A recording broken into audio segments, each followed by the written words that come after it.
কথা ছিল চিঠি আসবে, কথা ছিল চিঠি আসবে। শীতের শেষে সূর্যোদয়ের উত্তাপ, মাদলের বোল আর মহুয়ার মিষ্টি গন্ধ ছড়িয়ে আদিবাসী যুবতীর নগ্ন পায়ে যেভাবে বসন্ত আসে পাহাড়তলির নিরন্ন জীবনে। কথা ছিল চিঠি আসবে, আমরা শিকারে যাব,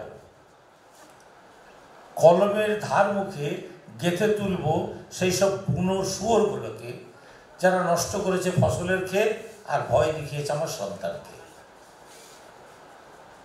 কথা ছিল চিঠি আসবে, দুয়ারের করানরেনি বার্তাবাহী রানার আজও আসেনি হেঁকে, তবু আমি প্রতীক্ষায় কান পেতে আছি। চিঠি আসবে, চিঠি আসবে, চিঠি আসবেই। নমস্কার।